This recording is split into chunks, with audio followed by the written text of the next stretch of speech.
Yo, what's happening YouTube? Back with another Bryan guide video. Today we are going to go through Bryan's lows, sort of usage of them, what I use them for, in particular how you implement them into your game plan, sort of why you should be using them, and why they are some of the best lows in the game. But yeah, let's get it started. So, to start off with, we have down 4 is the one I'm going to begin with. Now, in my opinion, I think this is probably his best low. Now, a lot of people will say, it's Hatchet kick, which obviously for damage and frame advantage, it's a great move. But when you're playing a lot smaller Tekken against certain characters, let's say Lily, for example, who has an insane sidestep, downfall has so many good utilities. For example, not only does it have great pushback, a lot of the cast can't even punish it if they block it. So if I did a downfall from like here, most characters wouldn't be able to punish it. So once you start figuring out sort of, the max range for it, you can start abusing it. People will go for a while standing forward, go for a good punish. But that rarely well, I say it rarely happens, it does happen quite often. But as you can see, it's neutral on block. So, meaning it's 0 frames on block. So it's basically both of your turns. But again, if you've seen my previous guide of Bryan where I talk about, sort of his toolkit and, what he works with and what kind of character he is, being at this sort of position is perfect for you. You'll add that sort of 2 to 2.5 meter range where, 3+4, will still connect. If they try coming into you, you've got your UCB1, keep up. You could even backdash and make them whiff. So it's very much in Bryan's favor most of the time. Obviously, they can sidestep.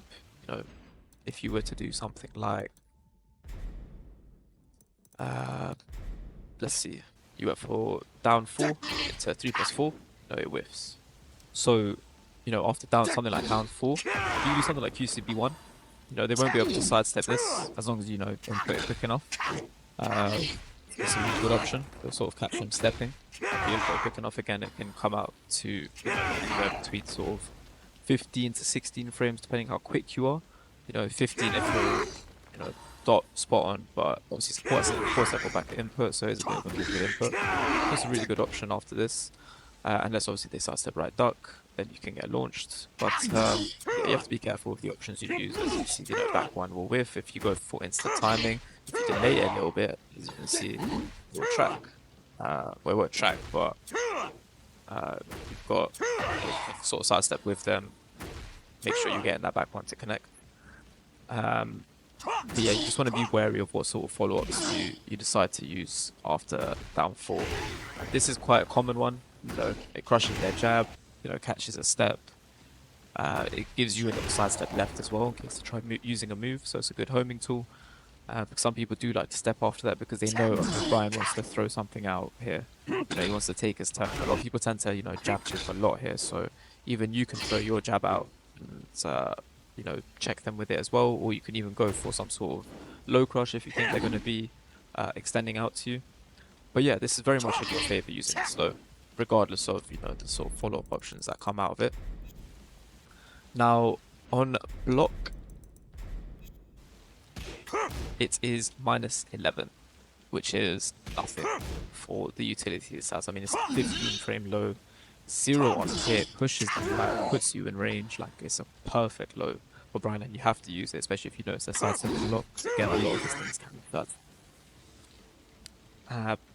But yeah, also, if you knock someone down, for example, if I did something like this, down 4, something like down 4 will always catch people on the floor. So obviously, normally you go for 4 here, but just for the video purpose, as you can see, it hits them on the floor. When you're in sort of a wall situation as well, and let's say you back with, your combo, etc., and they tech roll or they stay on the ground every single time, then you do a little downfall, neutral sort of reset, and then you can carry on where you are. But yeah, downfall has so many good uses, and it's a low you have to use with him. You just have to. There's no way around it. You need to implement this into your game plan. Just annoy people with it. It doesn't even need to be like It doesn't do the most damage, it's 13 damage, which is still really good, considering, you know, it's minus 11, so make sure you abuse this low. Now the next low I'm going to talk about is down back 3. This low right here is an amazing low. This low is really good against Mishima players. Reason being, you know Mishimas love to throw out electrics all the time. You know, they have a lot of highs in their kit. You know, this just goes right under it. So you can just annoy people with this. Only does 11 damage. So only minus 12 on block. So again, you're not getting launched by like an Eddie or something. You know, you're not getting launched by Kazuya. Oh, and like I said with Mishimas, it's a really good low. Against someone like Kazuya, really use this low a lot more. These lows against him, because you don't want your Hatchet getting launched as it is minus 13. But yeah, 16, 17 frames it comes out at, or 16 frames really. It's just got some recovery. You have a lot of follow-up, so being only minus 1, you have a lot of options. You know, you can start a sidewalk, obviously away from the screen is not the ideal, otherwise you have to crouch cancel and sidewalk into the screen, which is always more difficult. But you've got homing options, so you can go for something like Northern Cross here, if you think they're going to step. But again, remember, you are minus 1, so it's in their favor, so they can mid-check you, which is why something like a sidewalk from here is sometimes a good idea, because you can catch them pressing. You can go for a while standing 3, which would be a counter hit launcher. Get some sort of combo, or that's not really the ideal combo.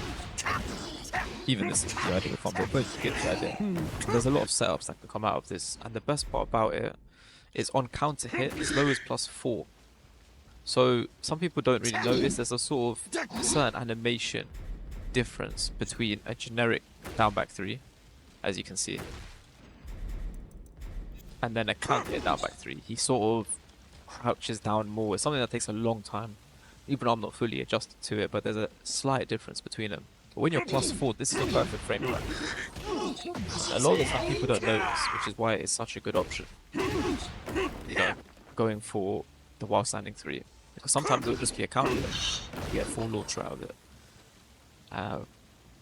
You know, you can even go for something like while standing 1. They're just staying ducking for some reason, but I really wouldn't go for that. The best option is normally this, is a while standing 4.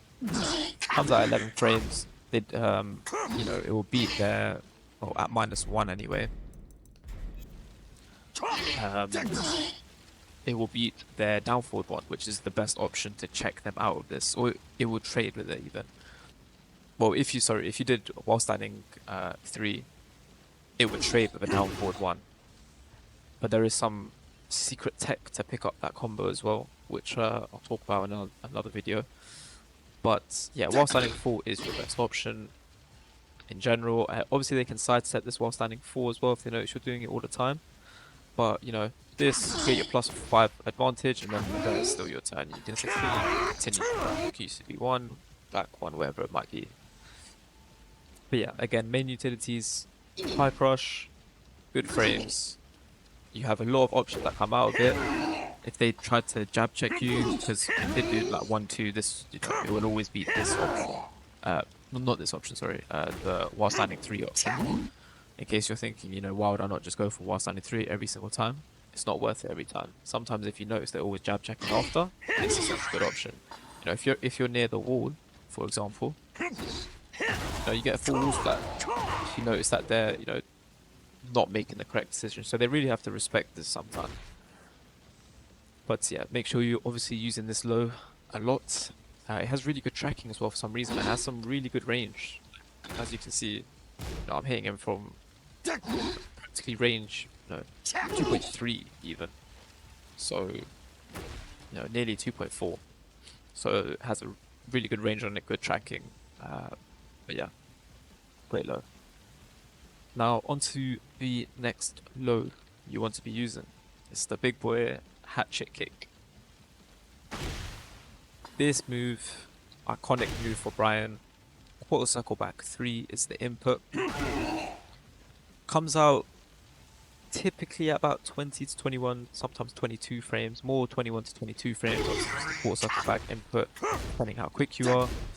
It's not the easiest thing to input, it takes a lot of adjusting a lot of people, a lot of Bryans and mistakes they sort of sway back into, I can't even do it anymore. Yeah, they do like a sway back into Hatchet, which is makes your Hatchet far more slower. So you kind of want to get used to doing this quick animation where, you know, you might be taunt dashing, quick Hatchet like that. You don't want to be doing taunt dash and an obvious Hatchet like that because they can see the sway back. Obviously it's a mix up, but it's not in your favor. So you want to really get used to making this a quick input where there's no sway going on. But yeah, +5. Now, Hatchet is one of those tools where there's a lot of mind games around this tool. Now, at +5, you know, you think you can do anything you want, right, as a frame trap. But that's not how it is. I did explain this a bit in my last guide as well, but we're going to go through it again. So, with Hatchet, now, your best option, more time, or the most rewarding option, would be something like down to if they were to press it to you, right? This is a perfect frame trap. They step to the right. Now, which is again your weak side, so that's why down two is such a good tool. Because it covers that. You know, if you do Hatchet to down two, you're +8, which gives you infinite follow-ups in general. Down two, if it hits, you can do like a forward 3, and if they press anything, jab, down jab, it will trade with them, and you get a full launch. Now, the problem with this, as you can see, is weak to sidestep left. So now it's gone from you being +5, getting a free mix, using probably your best option in terms of frame trapping, into you getting sidestepped and launched. So you really want to take time to notice what your opponent is doing, which way they're stepping. And normally the best way to do that is Hatchet to a single jab. Hatchet, single jab, see what they do. Now, if he does step to the right, your jab will whip. But the recovery is too fast, so they'll get very minimal reward. It's not like you're going to get launched for doing this. You know, you can just hold back straight away. They might get a little 1-2 or like a 10 frame off on you if they're super quick, if they had like a read on your jab and did an instant, or if they did some sort of high crush. So if, you know, for example, Yoshi decided to do, let's see, like, for example, you know, if you're playing against, let's say Yoshi, for example, and you're thinking, alright, I'm going to do my safest option, I just want to see what he does. Now, this is the scenario we're in. You're going to go for your safest option, right? Your jab, you're +5, you're thinking, okay, yo, nothing's going to happen to me. Alright, you get hop kicked and launched. At -5, he throws out his 15 frame move, and you get launched for doing a jab. Bryan's jab has a super high hitbox, so it gets crushed like this very often. So you really want to be careful with this as well. So again, that's why I always say with Bryan's lows, they're more used for information more than anything, and then you can start running your mixes. You know, for things like, you know, down 4. Like, look at the difference there. Down, we went for hop kick, he gets punished and lords. You want to use these information to see what they're going to do. You know, after something like, you know, down 4, where the situation is neutral, it's not like it is your turn, even though I'm saying, you know, this is your range where you can throw things out, etc. And they can't hit you. You still have to think about what's going to come. A lot of people were mashing the situations when you throw down 4. You know, they'll go for a down 4-2, they'll go for a hop kick, you know, they'll mash, they'll do a power crush. You know, they'll try anything to engage on you. So you want to use all of these lows, gather information, you know, see what they do. Okay, they're sidestepping right, down 2. They're sidestepping, you know, left, so either a homing move or do something like an up 2-2-3. Now this is a bit of a different one, to be fair. Actually, I do want to cover this quickly before I move on. Now, obviously, up 2-2-3 has been added to his move list in Tekken 8. Now, I want to show you the utility of this, which a good friend of mine, Fury, he sort of showed me more ways to use this tool. I always knew it had good tracking both sides, but I never thought to really use it in neutral. And it's not the worst thing. It's only -10, and it does cover both sides. So if he was to go left, and now he's in an Oki situation, you know, 3 step. You know, you can go for any sort of taunt there. He goes to the right. It will still end up clipping. He can't do anything in between them. It'll still clip. And then you can go, you know, he's on the floor, knockdown, and you get an opportunity for either a taunt or someone will set up. And again, all these hits are only -10 until you obviously come to the last hits, if I'm correct. So, yeah, look, -10, and the final hit is +15, so you really don't manage this in neutral, especially. But yeah, it has great tracking, it's not a bad option. Only -10. If you notice, they're stepping a lot either direction and they're always changing it up. But again, it's not a lot of reward. It does give you some sort of taunt situation, but it's a good safe option-ish. Don't do it at the wall against certain characters like Azucena or Hatchet, because you will just get wall splattered. But yeah, again, you know, this covers that way. So the down forward one. You want to be careful with down forward one, because let's say, for example, they were to start side walking. As you can see, you will get launched. So the best thing to do when they're going left like this is just 1, 2 hits, and then let the third hit rip. It's not worth going for the last final hit, especially if you notice they're continuously walking. Sometimes you can get away with this, you know, doing 3 down forward ones and let the 2 rip, but you definitely cannot do all of them. Cannot do all 4. They will be gone. So you can see here, yeah, they're gone. So you can't even finish the final hit. So 3 hits maximum if you're confident, but this is something that comes with time. But again, I covered that a lot of that in my guides. Well, I'll cover more of it in another guide, but this is more just going through what your options are in this scenario and why you use this load. So yeah, if you notice they are stepping, obviously you can do something like a homing move, you know, get a knockdown.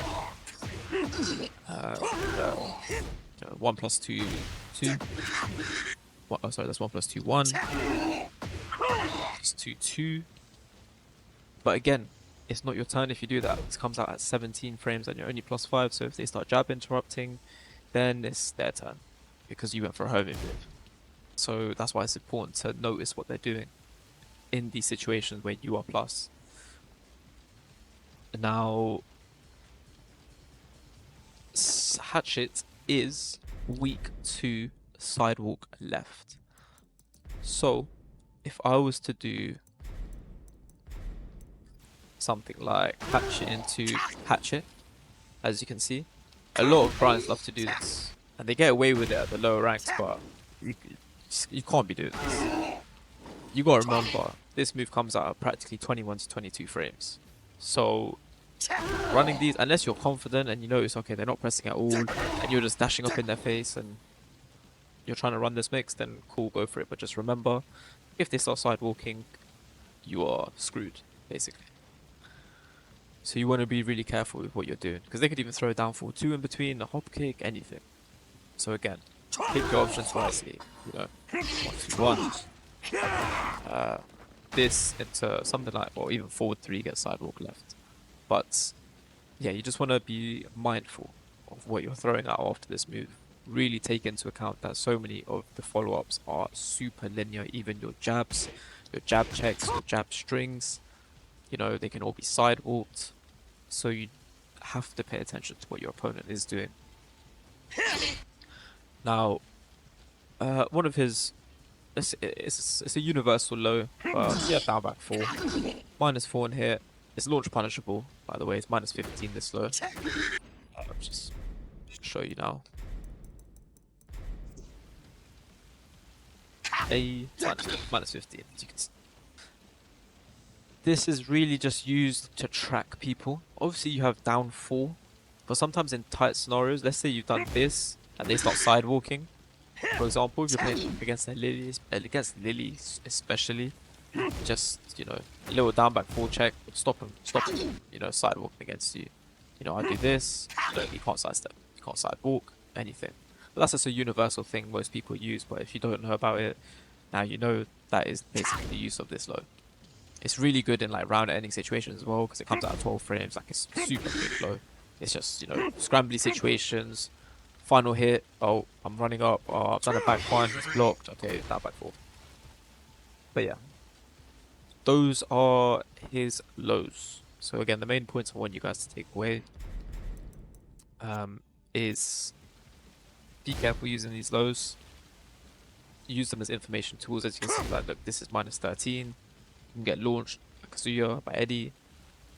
So be careful with taking the frames. You know, really make use of this down 4 in particular. It's a really annoying blow. It just chips away. Most people can't punish it. You can just kind of throw it out. Hatchet, I would look at as a tool if the opponent's not ducking at all and you just can't open their defense at all. You know, you're trying everything. You're trying back 1, you're trying down forward 2, you're trying down forward 1. They're just blocking. Forward 3, nothing's connected. 3 plus 1, nothing's connecting.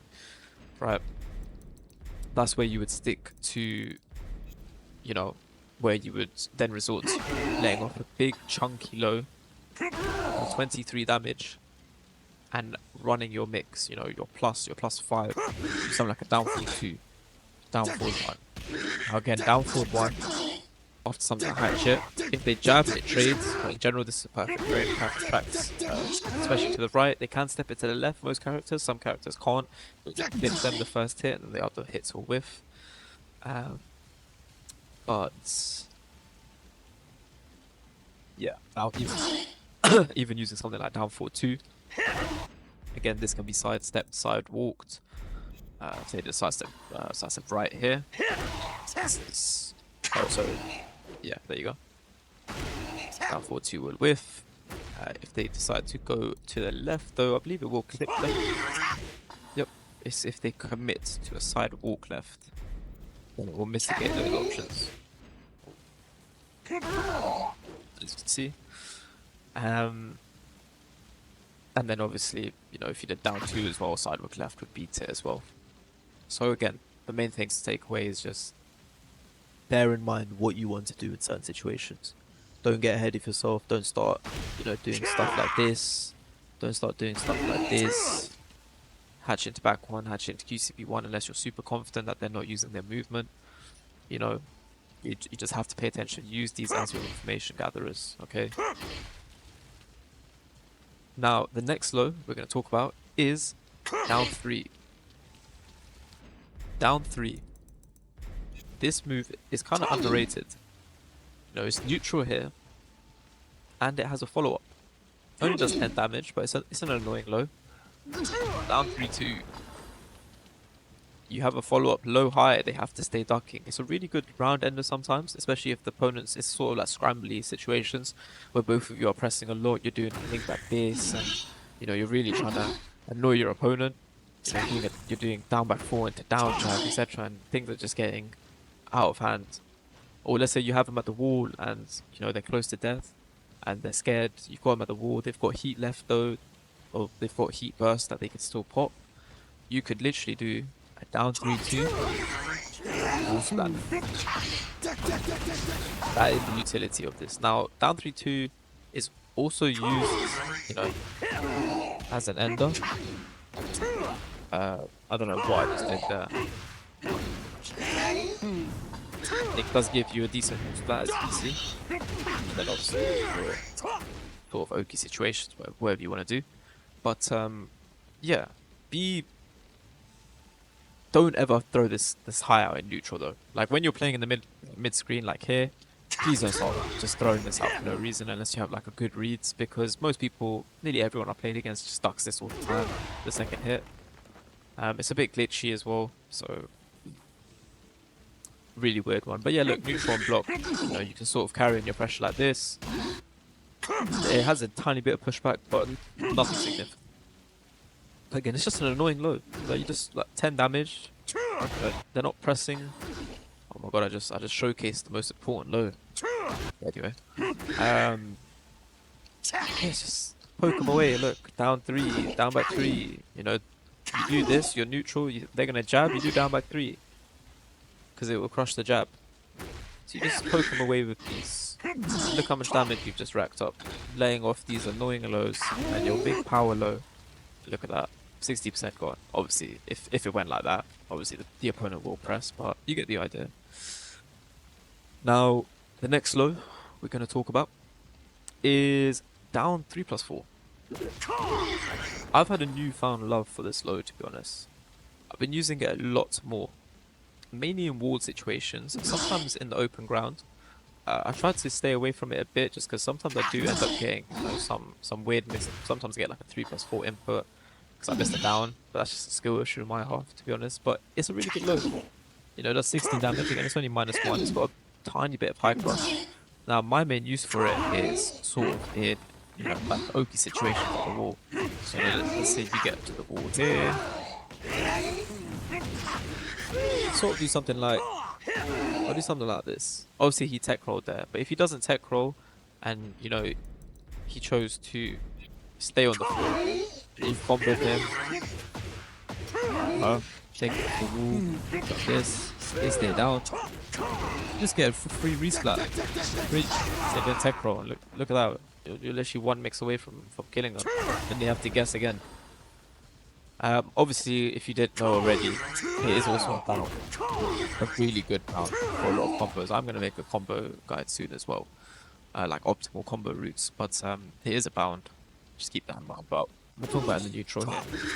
Now, on counter hit, this is guaranteed. And if you just look at that damage. Crazy amount of damage there. 16, 20, that's like 41 damage there. Just incredible amounts of damage basically, and they're flipped over like this if you get them on counter hit. Now, it's not one you need to always finish. Sometimes you can just sort of knowledge check and finish it. You're not really risking much. As you can see, oh, amazing. If I decide to block all, okay. If bro wants to block all, that would be great. -12. Not taking that much risk. It's a cool little mix up at the wall as well. You know, you can do something like this. You can cancel down 3-2 and you can go into crouch. So you just hold down back here, and now you're in this situation. So they think you know, the second hit's coming. You just crouch in the face. This is my like classic. I think every Bryan, this is like a classic for them, especially near the wall. You know, you do something like this. They're gonna jab because they want to take their turn back, or they think the second hit's coming, so they're ready to punish. And you just go and they get wall splattered. But anyway, yeah, I'll go through that another time. I'm just getting a bit excited talking about it. But yeah, it's a cool low. You can use this in the neutral as well to poke them, chip them down. It's something different that comes out at, you know, 19 frames, so it's a bit more awkward than his typical lows. So you obviously got, you know, your Hatchet, you're down 4, you're down 3. It just kind of switches up your timing. 19 frames, 2 frames from Hatchet. So yeah, keep that in mind. But yeah, obviously for me, my main lows, my go-to lows is down 4, down back 3, and QCB 3, so your Hatchet. But don't be afraid to use the other lows and sort of test the waters with them, see what your opponent does. Because most people are kind of confused when they see these lows. They're like, oh, what do I do after these? Like, -1 here, on here, neutral here. And sometimes people just mash and they throw out like a big move and just counter hit them for nothing. You know, you do QCB 4 after you go like this, and because they're waiting for the high, catch them dunking, and you know, you make things happen. But that's the beauty of Bryan. You know, he's got so many quirky things like this. You know, just start sidewalking. I could just do this and start sidewalking as well. Okay, I can't sidewalk. Skill issue. You know, because they're waiting for the extensions. So really, you got the mental stack there. Right. So the next low I'm going to talk about is a bit of a fancy one. It's back down forward. Oh, back down forward 4. There we go.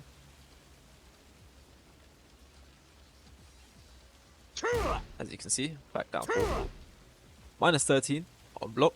Super saucy. And the best part, you can cancel. So you have to, if you want to do basically the sauce, this is the Bryan sauce. If you're a real Bryan main, you'll start using this. is you know, you can sort of use it in open situations. You know, you can sort of mess them up. So if you do like a combo, something like this, end like this, spin in their face, see what they do, they stay down, you're in range to do basically anything. You can also use it to, you know, set up some cool taunt setups as well. If you were to go for, I don't know how that wasn't legit, but anyway. But yeah, this is sort of one you use later on down the line if you really want to get basically saucy with it. You just start spinning in their face, you go into a hatchet, you go into a spin, into a spin, into a spin, into another spin, into another spin. You know, you just do stuff like that if you want. But obviously this got no utility. Now on hit, it's plus 14 G. So you're not actually plus 14 where you can get free jet upper. But they're basically stunned, and it's literally your turn. You can do whatever you want if this connects. As you can see, I'm getting a lot of downfalls, which is gonna happen when you start rounds. You can do anything you want. If they try mashing, opponent's actions after hit or block. Let's say, you know, I don't know, he tries to mash it. He goes for a jab. Turn, jab. Yes, record. Good training.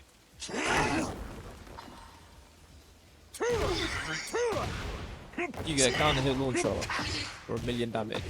Think, blah blah blah, so on and so forth. So it's really obvious when it comes those. Like it's like, as you can see, it's mega slow. But the real mind game is, again, is cancelling it. Now people are always gonna try to do this because they think the low's coming, and then you just go for a back four. But the thing is, you have to cancel. So when you do this cancel, you can't just let back four rip. So you cancel, otherwise you'll get back four. So you really need to make sure you let go of your input.